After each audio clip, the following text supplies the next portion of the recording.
Hey everyone, Ryno here to talk to you about a pretty popular thread on DISboards.com. Don't know what DISboards.com is? Well, let me tell you. Did you know that DIS actually stands for Disney Information Station? Because I didn't know that for an embarrassingly long amount of time, so I hope I just helped somebody out there. Anyway, DISboards.com is the site that started it all, and it's a message board site that has this insane amount of trip planning information that's all been catered by Disney fans. And if you have any sort of Disney question, this is kind of where you're going to find the answer to that. So check it out, DISboards.com. But like I said, there's a really popular thread out there right now started by poster DurangoJim, and that is called A Physician's Thoughts After Spending 16 Nights at Universal and Disney. That's a long time. So I'm going to read his post here, and DurangoJim starts with, a little about me. I'm a board sort of... I already messed up. I'm a board-certified family physician who has been practicing for the past 15 years. We closed our practices to in-person visits in mid-March, and I began seeing patients in person 2 days a week since mid-May. My family and I are fortunate that we're able to go to Disney typically 3 to 5 times per year from Michigan. We fly 99% of the time. Last year, we made a bounce-back reservation at the Grand Floridian for a theme park view room 7/12/20. That's the date, July 12th. 2020 for 8 nights and 4 nights at the Hard Rock Hotel starting on July 8th, 2020, and planned to fly from Detroit to Orlando. Due to COVID, we canceled our flights in March and watched with bated breath as to what was happening in Florida.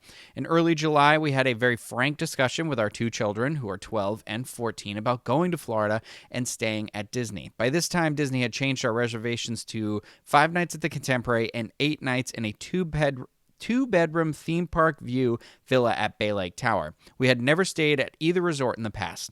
The Contemporary was the last deluxe that we had not stayed at. Our family was in agreement that we needed a vacation, especially for our well-being. My wife and I are both in our mid-40s, and I have hypertension. Neither of us are overweight, and my blood pressure runs 100s to 110s over 70s. We both exercise every day. We determined that we would accept the risk for going to Florida, but would try to mitigate the risk as best we could.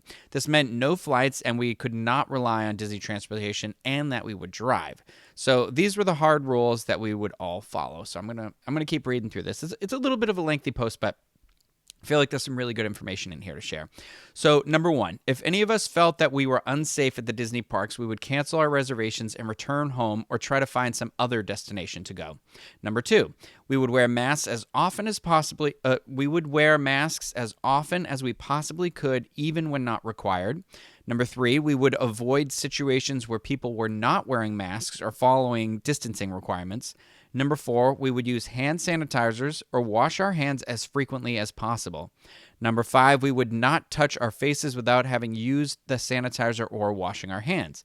Number 6, we would not do any shows where we remained stationary for extended periods of time. Number 7, if a ride broke down or the line stopped for more than a couple of minutes due to cleaning and people did not follow the distancing and mask rules, we'd leave and come back later. I'm happy to report that we all had a great time and had a highly enjoyable trip. Reading is difficult. Universal was great, and I feel that they actually did a better job than Disney in terms of enforcing the rules. Universal only scans your temperature once per day and gives you a wristband, which allows you to enter all of their facilities without being screened again. This is more convenient than Disney, but not as effective. The biggest difference is that I believe Universal has done a better job. Is that their cast members are more engaged and willing to tell guests to put on or pull up a mask. I'd say 95% of guests at Universal were compliant with the rules, but about 98% at Disney, however, there were only 2 times I witnessed a Disney cast member speak to a guest about a lack of a mask, and one of those times after I brought it up to the cast member. I'm sorry I stumbled. Sometimes people write and run on sentences. I'm not judging anybody's grammar skills. Lord knows I use way too many commas. But anyway, additionally, Universal also has the cast members put hand sanitizer onto the guests' hands, very much like a cruise line experience, whereas Disney has automatic dispensers, but the guests themselves must take the initiative to use them. Over the 2 weeks that we were there, the attendance steadily increased to where we were glad we were to where we are glad we're driving home today, and I'm not certain I'd be comfortable with more people in the parks. The shorter hours of the parks and the lack of park hopping was a definite negative, and I would not recommend that anyone with kids younger than 10 go during this period of time. I think with the rules, it's too difficult. We actually preferred the character cavalcades to the parades. Overall, we had a great trip and felt about as safe as possible other than being in our home. I'm not stating that it's safe to go to Disney right now, but I think if you follow the rules that we did, you can greatly reduce your risk. But of course, you need to decide if you're willing to accept that risk. I think governments should look at the theme parks as examples of how society can still function relatively normal when following some very simple rules. If anyone has any questions, please feel free to ask. Thanks. So I thought this was a good perspective too, especially from a physician, with a family who came from out of state.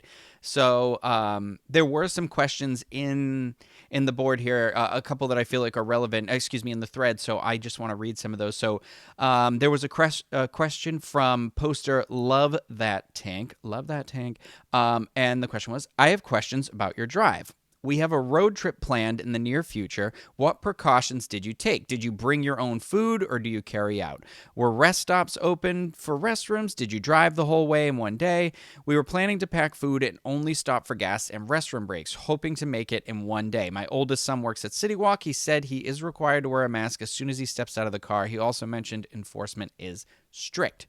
All right, so the answer that Love That Tink got from DurangoJim is, we took I-75 all the way down. We reserved a room in Lexington, Kentucky on the way down and wore a mask every time we stopped anywhere. We stopped every 3 hours or so to help prevent DVTS, and we also took an 81 milligram aspirin daily. This is especially a concern because COVID has shown to increase the risk of blood clots.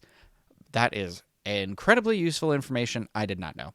Yesterday, we drove all 1,200 miles home. We left BLT at 6:30 a.m. and got home just after midnight. Of course, I got a speeding ticket 2 miles from my home after driving that far. Stupid me, I was just tired and eager to get home. Oh well. With regards to sanitizing wipes, we took our own hand sanitizer, but utilized Disney's as well. We need to remember that our skin is there to protect us, even if you get the virus on your hand, but wash it off before putting it near your face or touching other things that come near your face. You'll be fine. That's the key. We did change our clothes every day and did laundry every 4 days or so. I don't want to be rude, but I hope you change your clothes every day when you go to Florida. It is hot and sweaty here. But they said we brought a small amount of food, but primarily ate at a Disney sit-down daily and then mobile order for the other meal of the day. We had yogurt or cereal for breakfast. Another poster, too, also replied to Love That Tink's question, and this comes from MD South, and they said, I recently drove to the Southeast. As others have stated, it varies state by state and within each state whether or not rest stops were open. The ones that were open worked for us. We had our own disinfectant wipes and spray that we used, and we avoided touching anything inside of the restroom with our bare hands. Don't we always? Some of the fast food restaurants were not open to go inside and use the restroom. That would have drive-through. They would have drive-through, but often were not open to go inside. Some were. We ended up the one time stopping and buying some food and using a restroom in a grocery store when we could not find any restaurants to go into. That's a pretty smart thing too, and something I didn't even think of, because I whenever I go home for the holidays, I'm from Massachusetts. It does take, we stop overnight and have to go. The drive, like, without stopping from here to there is like 19, almost 20 hours, but like traffic and stopping and walking, that you got to consider that sort of stuff. I didn't even think, like, some of the restroom places are probably going to be closed.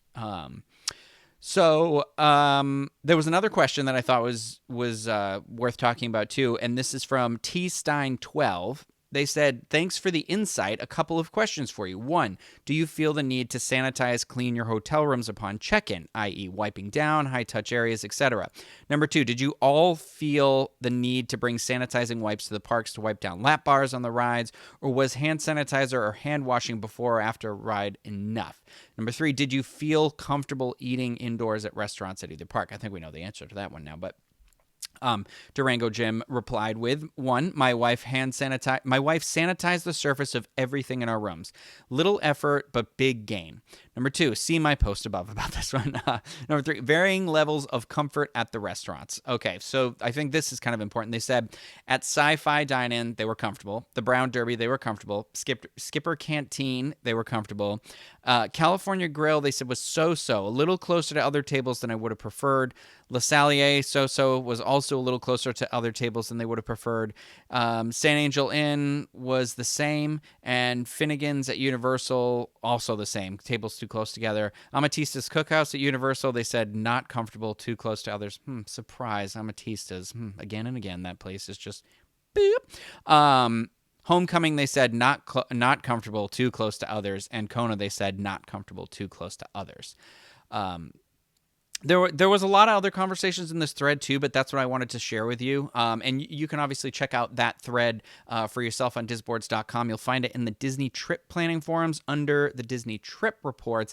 And you can head over there with your own experiences or questions or anything that you feel like you want to add to that conversation. Start your own thread, whatever you want to do. There's a bunch of stuff out there that can help you out. And remember, when planning your next Disney vacation, consider using Dreams Unlimited Travel. And you can head over to dreamsunlimitedtravel.com and let one of the experts give you a no-obligation quote and get you started on that next perfect Disney vacation.